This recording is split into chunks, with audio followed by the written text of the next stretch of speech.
What's good, people? Welcome to another episode of the Blitz, and today we are joined by the host of the Cowboys Report, Tom Downey. Tom, how are you? Good. Thanks for having me on, guys. Appreciate it. Thanks for coming on. We really appreciate it. We're here with the normal guys. We got Kieran. Kieran, how are you, bro? I'm good, man. Yeah. And last but not least, Abbas. Abbas, how are you, bro?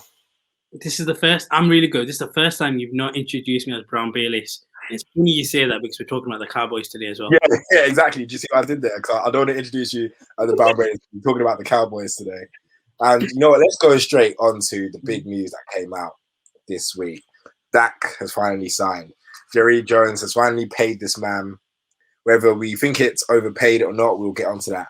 But Tom, I want to go to you as a Cowboys fan, and as like having a platform about the Cowboys. Was this the right decision for the Cowboys? Did you want to see Dak resign, or did you feel like Jerry's overpaid him? Right decision, just a year or two behind where it should have been done. It's relief for me to finally have the quarterback situation figured out. I think the alternatives are not exactly great. So for the Cowboys to finally get the deal done, although expensively, it feels good to have it set up that way and to be able to focus on the other areas of the team that certainly need to get figured out if they're going to have success next year. Yeah. And as you said, it is practically a year or two too late, because obviously I think it was the start of last season. I think when Jerry even said that they're like moments away of him signing, and then boom, he didn't sign. And you should have done this a year or two ago, way before all these quarterbacks got his big contracts. I want to talk on Jerry's comments. If you guys seen it, Jerry literally said he overpaid for Dak. Now, I know, yes, he did overpay because $40 million a year is crazy, but that's just a QB market nowadays. Do you feel like, is that in reflection to his ability, or is that just because of the market today that he feels like he's overpaid? I think it's the market. I think the Cowboys really struggled, and they've done this many a time before. They did it with Zeke. They did it with DeMarcus Lawrence. They kind of did it with Amari Cooper as well, where they will say they don't want to be market setters. They don't want to pay the market price because they think they're special, and they think because they're the Cowboys, players should want to play there and they don't have to pay as much. And for the top-end players, that has repeatedly proven to not be the case. I think part of the context there with Jerry's overpayment is he's brought that up before, always with big-time contracts, and it always comes along with the price that he paid for the Dallas Cowboys, and he says that I'll overpay now and it's going to pay off in the end. And he's liked to bring up that phrase a couple of different times in the past too. Now, I've just got one question about the Cowboys in general, and I'm talking about Jerry Jones. You said about him overpaying, and you listed a few players in the past. I liken this a little bit to Tony Romo in some regards. Do you think there'll be too much of an attachment to Dak Prescott now going forward that Jerry Jones will have, or is he somebody again, like if you look at the quarterbacks in the draft class that you have with Goff and Wentz and stuff, who did go get traded after signing big contracts? Do you think that's likelihood to happen possibly down the line, or is it more that Jerry Jones will continue to have that attachment to his quarterback? I'd say it's more likely it ends up being a Tony Romo type thing, where once they invest in the quarterback, they'll continue to structure the deal in such a way that they're not going to want to move on, even if Dak takes a step back or anything along those lines. The Cowboys in general, once they tend to pay a big-time player, they're not nearly as aggressive as the Rams and Eagles have shown themselves to be to move on from a player in an instant, unless it's like a random guy they sign off the streets in free agency and then they'll just cut him. So, sorry, I want to quickly ask. Obviously, now Dak had his injury, which kind of was out for the season, and we saw Andy Dalton under center at the Cowboys, and the Cowboys haven't had the greatest season. As a Cowboys fan now, going into this season with a healthy Dak, where do you feel like, because the season before that he had an amazing season individually, but you guys finished 8-8, and he threw for, it was nearly just under 5,000 yards. But you still finished 8-8. It's not the 13-3s we've seen from Dak. So do you feel like, what do you feel like going into this season? Do you feel like you're going to get that 4,900 yard Dak, or do you feel like coming off this injury it's going to be another 8-8 season? I mean, I feel great about Dak, the player. I feel great about the offense. If the O-line can stay healthy, which obviously they weren't for pretty much the entire season, but even with the injured O-line, I mean, Dak was able to put up great stats against the Seahawks, against the Browns, against the Falcons. What gives me concern is the defense, where I keep going back to the Browns game in particular. The Cowboys were up in that game, and the next time Dak Prescott actually attempted a pass, all of a sudden it was 28-14 because the defense was a disaster. They fumbled as well. So I am concerned about the defensive side of the football, being able to get enough pieces there to go from, being a bottom 5 unit to being league average. And then at that point, in a not so great NFC East, sorry there, Giants. They should be able to at least compete, or if not outright win that NFC East. Tony, you mentioned there with Dak being healthy. Do you think there's any danger that Dak comes back and he isn't the same player he was before? Obviously, the 2019 season, he had a very good season, like 4,900 yards, 30 touchdowns. He was obviously very good, but we don't know how his injury has gone, like how his recovery is going. Do you think there is any danger that he's potentially not the same player he was at the start of this season and last season? Yeah, there's always some semblance of risk when you come back from any type of injury. I'm not that concerned about Dak. From everything I've heard, the rehab process is going well. If anything, they have to pull him back from not overdoing his rehab to try and get back as fast as humanly possible. He is a tough SOB, both mentally and physically.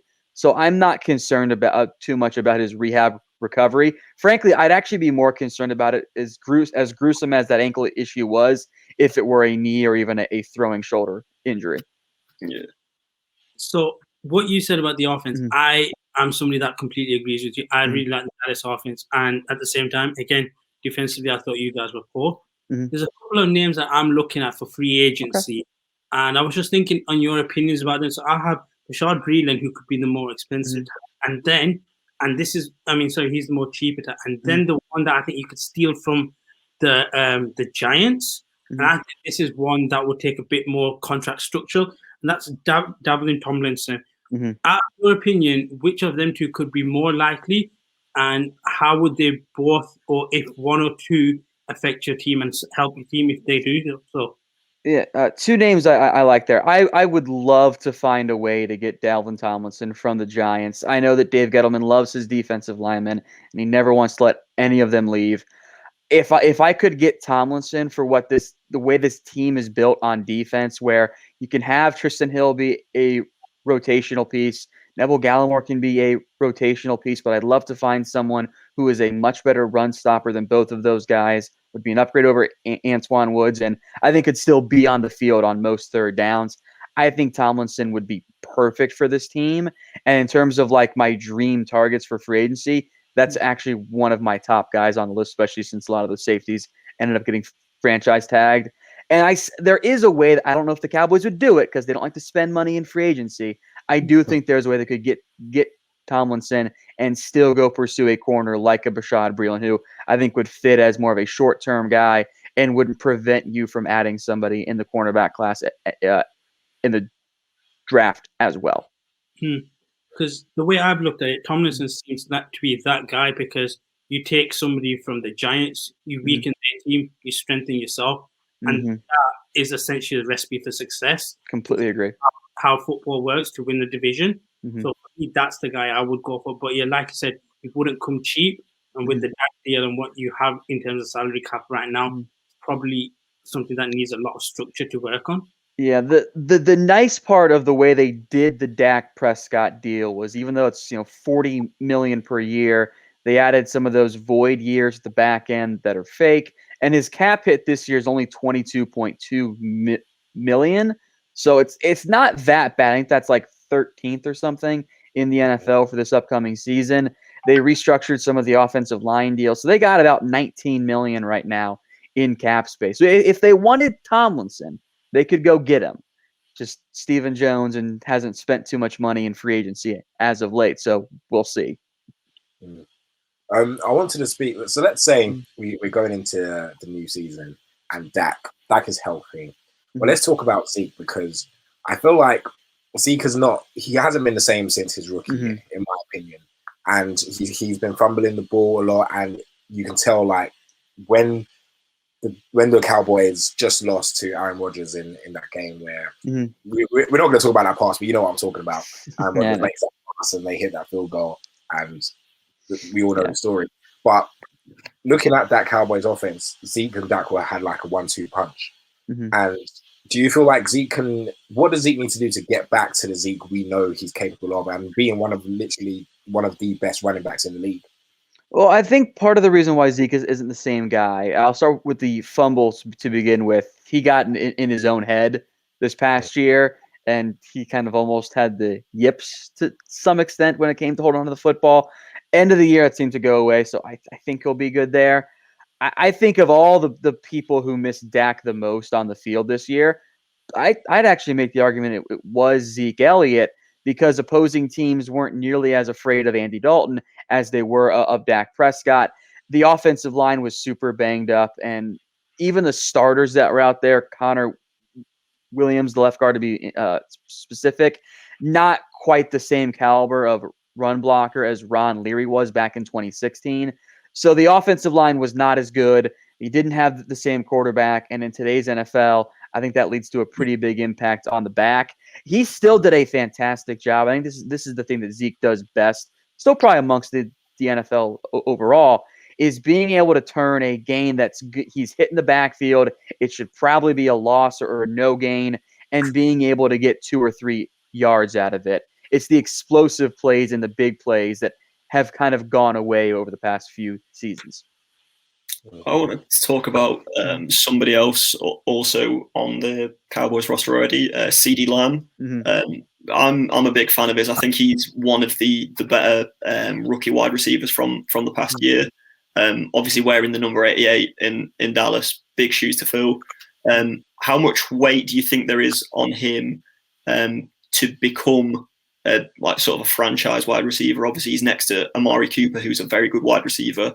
And obviously, it'd give you guys a big boost if CeeDee Lamb became one of the premier wide receivers in the league. How important do you think it is for him to keep progressing and keep becoming a better player?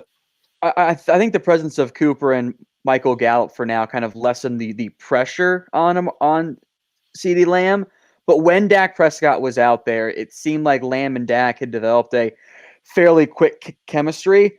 I thought he was pretty darn good for a first-year receiver. Obviously, he didn't quite put up Justin Jefferson-type figures, although he might have it if he had Dak as opposed to Dalton. So I feel super confident in CeeDee Lamb. I thought he had a really good first season. If he can take that next step and become kind of a 1B to Amari Cooper's 1A truly, I think that's going to do really good things for the offense. So I'm pretty darn excited about him entering season 2.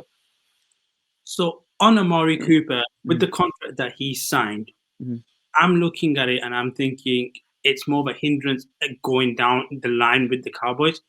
Now, I don't think Zeke can be traded. With Amari Cooper, I believe if it's not this season, it's next season, where then you'll only take a $6 million cap hit. If I'm wrong. Is that a viable option for the Cowboys going forward, to look at Amari Cooper as a tradable asset and then make CeeDee Lamb as the number 1 guy? Yeah, at minimum, I think they're keeping that door open for themselves. They could have restructured Cooper's deal this year to push off some of the money into the future, and that would have taken away the trade opportunity. I think unless someone that they really want to get in free agency pops open and is attainable, it seems like they're not going to restructure that deal. So because of that, next year, I think they're at least going to give themselves the option, and then I think they'll make a decision to either trade Amari Cooper, probably pay Michael Gallup a little bit less in the process and pair him with CeeDee Lamb as that 1-2 punch. Or I think next year what they'll do is they'll take the approach that they've done in recent years, and you're seeing a lot of NFL teams do right now, which is let's restructure that deal, bring the cap hit down for this upcoming season, and push money into the future when the salary cap continues to go up. That way it's not taking up such a big percentage, and they can still go add some more pieces on defense or wherever. As you said, the last bit, add some pieces on defense, because to have a bottom 5 defense.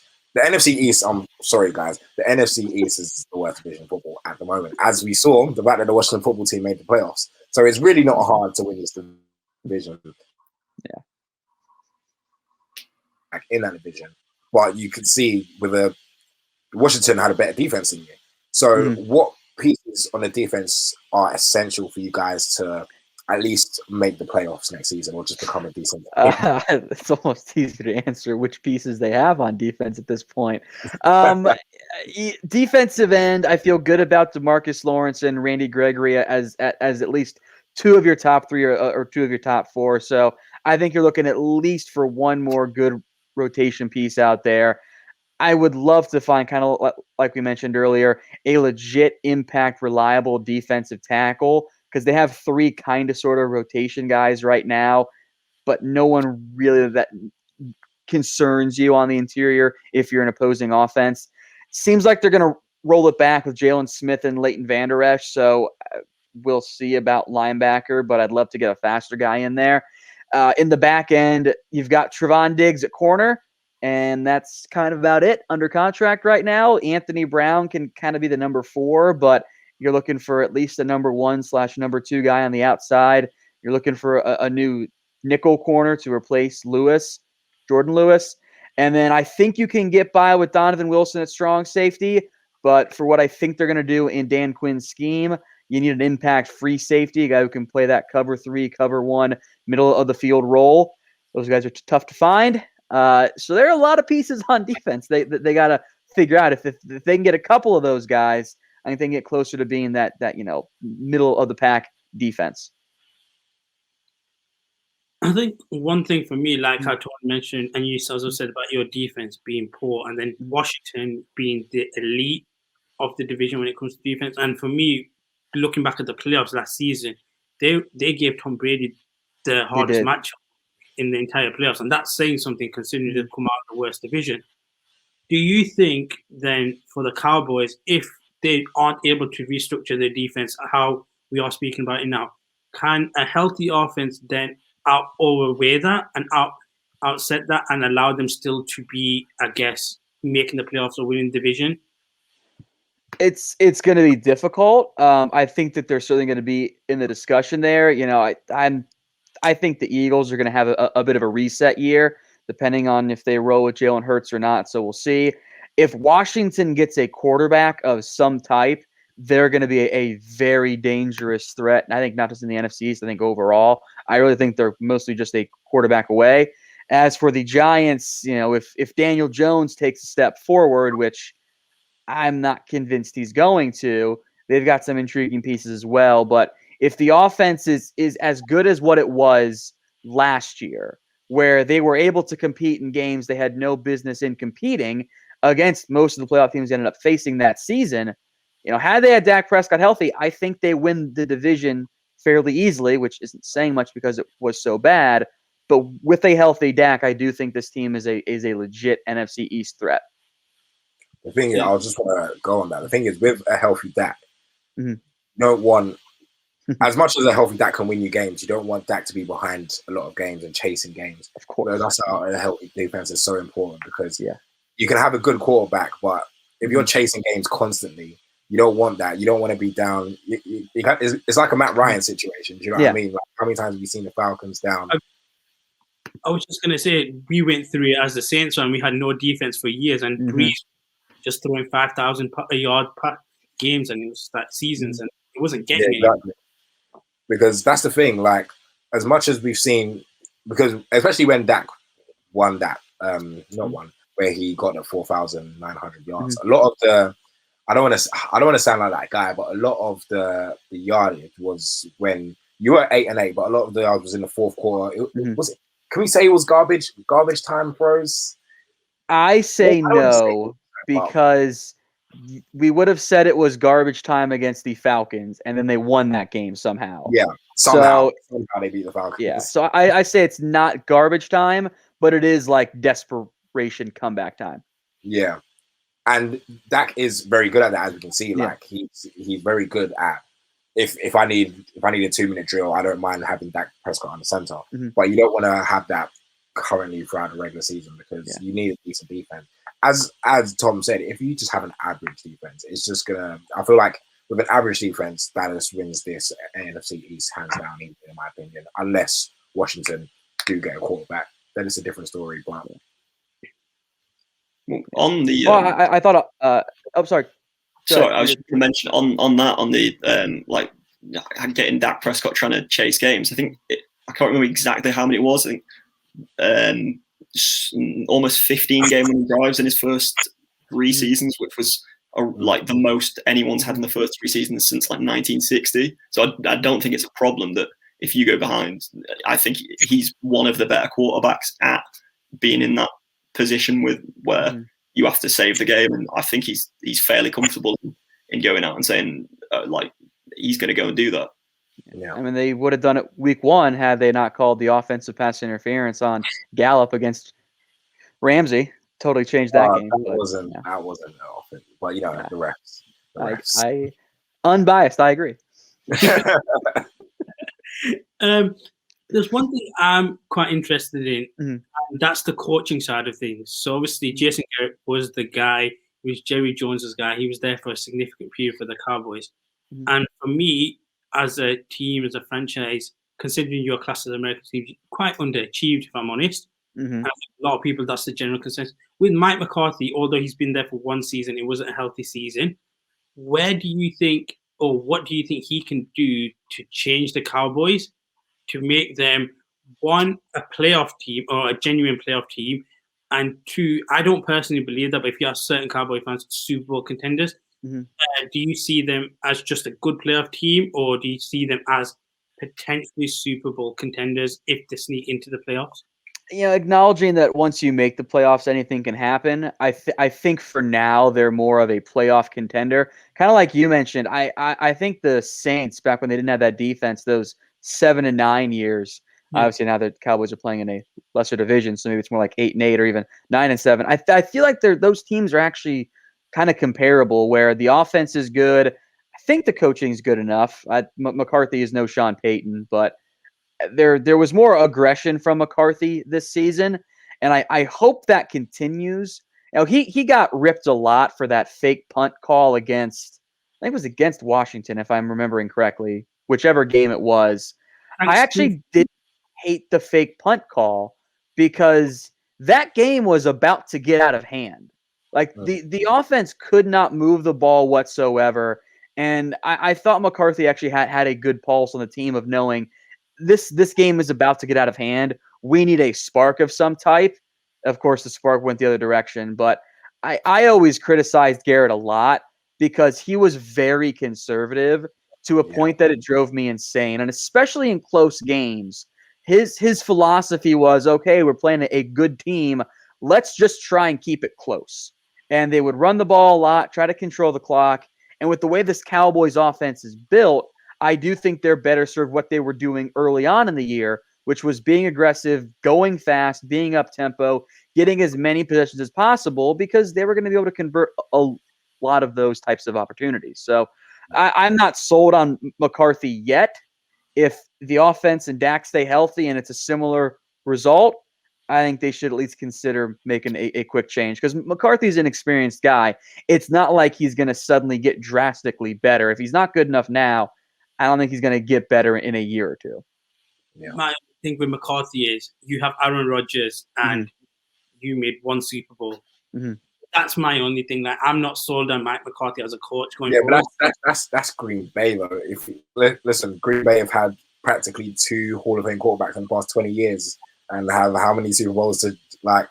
That's a franchise, Green Bay, but that's a whole other story. It's really tough. I mean, the Saints with Drew Brees, everyone not named Tom Brady, and kind of sort of Peyton Manning too. Like it's tough. And Eli Manning. Yeah, Eli, that's true. Every time Tom Coughlin got in the hot seat, boom, they have success. Crazy. No, with my stance, let's not pretend that the referees didn't screw us over a little bit with some passes. That's fair. That's fair. Every Saints fan ever during the playoffs. Completely missed call in history. Yeah, it's fair. Sorry about that. Kirk Cousins, but But what I wanted to say, looking into the draft now, where do you think, like, obviously you need to improve your defense, and you'll talk Mm. about how you might need some defensive tackles and some safeties and stuff like that. Where do you feel like, is there anyone in particular where you feel like, okay, with this pick we have to go for this guy in the draft, or is it more you're just gonna let Jerry do what he needs to do, draft from his yacht, and just Hey, they let Yacht Jerry make the picks, which was really just they trusted the scouting staff to make the picks, and something they had their best draft in years. Go figure. Well, if they didn't let the coaches get all involved, crazy. I think in general the philosophy is going to be defense, defense, defense. We will see if that actually ends up being the case. Picking at 10, especially in the first round, is a little weird because there's a very good chance that some combination of Kyle Pitts, Rashawn Slater, or one of those receivers is the best player on the board, but they don't really need another offensive piece. So I am of the hope that they take a defensive player. I would love Caleb Farley, the cornerback from Virginia Tech. I think he's a perfect fit for Dan Quinn, or even just trade down and acquire extra draft picks to throw more darts and get more defensive help. Well, so let's say if you were the GMs of the Dallas Cowboys, and let's say one of the best players fall into your lap, like for instance, last season the way CD fell to you guys, is it worth? Let's say if you don't re-sign Galilei or someone, would you try Gallup? Sorry, would you try and go for the best player, or is it just defense, trade down? Let's just sort our defense. Our offense is fine. If they get aggressive in free agency and fill most of their needs, I'd be more open to going offense there. If Penei Sewell from Oregon is on the board, that kind of feels like a CD Lamb type pick to me, where I would be surprised if he were there, kind of like I was with Lamb being on the board. It also does kind of fill a need where you could start him at left guard for a year or two and then replace Tyron Smith down the road. Other than that, though, I think there's going to be a really good defensive player on the board. That's the route I would prefer to go in the end. The majority of mock drafts that I've seen have had you guys taking a cornerback, either J.C. Horn or Caleb Farley, I think, the couple that I looked at earlier. So do you think that, I assume it will be a defensive play, do you think cornerback's one of the, you should go for a cornerback, or do you think? No, I think corner's got to be an area that they pursue. Even if they take one in round one, probably double dip in the draft because the depth is not great. They took two corners last year, Diggs and then Reggie Robinson out of Tulsa, but Robinson got moved to safety and played one defensive snap the entire year, and now may or may not move back to corner, so can't really trust him. They need more cornerback help. They never really replaced Byron Jones. And now their next two best guys, Chidobe Awuzie and Jordan Lewis, are both free agents. So I think they have to find cornerback help early, and if not early, at least often in this year's draft. I was going to say, sorry, I'm personally on the mindset that if you can stock up picks, do that instead of, if, like you said, defensively, because if that is what your key is, and if you look at the Cowboys, that's what it is. It's a run defense and stuff like that. That's for me what you guys need. Yeah, I'm the mindset that you trade your picks and you find players, because instead of just using on the best player, because it just makes sense for me personally. Unless, I would say this because I don't think offensively, especially on the skills positions, the Dallas Cowboys need anybody. And then if you did use your first round, especially on a position that's not really required, but more looks like a Hollywood pick because of the Cowboys market, I would think that's a waste of a first round pick. I mean, I agree. I love trading down in general. The draft is an inexact science at best. It's kind of basically a crapshoot. So having more opportunities to guess more or less, you're more likely to find a good player to help you out. And if you just look at, already had 10 picks already. Yeah, they have 10 picks and they got 3 or 4 in the top 100. But I'm greedy. I want more. I was gonna say, I was like, you guys have 10 picks already, but no, I do guess so. Listen, as you said, having more guesses. When you look at it like that, having more guesses, because you never know with the draft. You're gonna find Dak was a 4th round pick, wasn't he? Dak was a 4th round pick.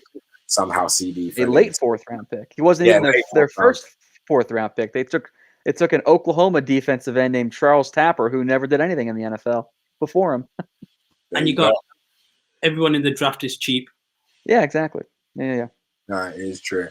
But so let's say Dak, the Cowboys are sorted. You drafted well. You sorted out your cornerback issue. You sorted out your defensive tackles.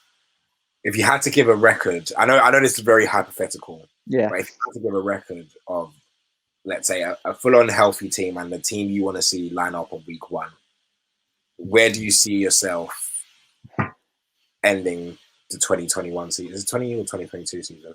2021. I'd say 10-ish wins. You know, we'll see if it's a 17-game schedule or the normal 16-game schedule, but I think 10 is going to be within the range for this Cowboys team, and I think 10 wins the NFC East as well. When was the last time Dak got 10 wins? Was it? Gosh, it was 20. I can't remember if they got to 9 or 10 in 2018. Yeah, but they made. I think it was 2018. I think. So one thing is when you look at the hierarchy of your division, where do you put Dallas? Are you putting yourselves as the favorites? As of currently constructive, not including any players, so not even including the Washington quarterback situation, would you put yourself as the favorites? Now you have Dak as your franchise quarterback going forward, or are you still giving that Washington defense that leverage over your offense? I'm going to give it to the Cowboys in the end. I just think in today's NFL, if I'm ever in doubt, I'm certainly going to go ahead and give it to the team that has their quarterback spot figured out. Yeah. The best quarterback wins. Even though your O-line's a bit. If they're healthy this year, they'll be fine. Yeah. If Tyron's back isn't broken again, and if La'el Collins is in shape, allegedly, and if Zach Martin gets back to actually being healthy like he almost always is, I think that they'll be fine.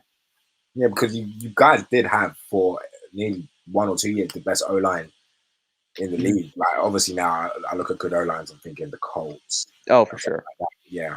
But it is no longer that 2016 offensive line. I was line. It's unfortunately for Dallas, it's not 2016 anymore. It's not the 13-3 Dallas we all loved. Exactly. But we're gonna wrap it up there, Tom. Okay. What we do is we let our guests shout out whatever they're doing. So feel free to shout out anything or plug anything you've got going on. Cool. I work for Chat Sports. You can look us up on YouTube. I host the Dallas Cowboys report there, plus our NFL shows. And then I'm also on Twitter at WhatGoingDowney. There is no S because Twitter has stupid limits and it's too long, but I thought it was clever, so I stuck with it. And that's the best way to hit me up on Twitter. Brilliant. And anything else, guys? No, I think I was just going to quickly say, I think out of all the shows we do, this is the most international show. But 2 guests that have been from America. We need to see. Look at that. We're the most international. Listen, we're crossing the Atlantic. International. Yeah. It's like 10 o'clock over. Is it like 5? 5? Yeah, 6? it's 4:38-ish here in. Yeah, Texas. It's like 10 o'clock. 10 I appreciate you guys doing this late night for me. Nah, no problem, man. We appreciate you coming on. This has been another episode of The Blitz. You can check us out at the.zoneldn on Twitter, at the.zone_LDN on Instagram, YouTube, and all of that. And on Twitch as well. We are now on Twitch. So till next time, people.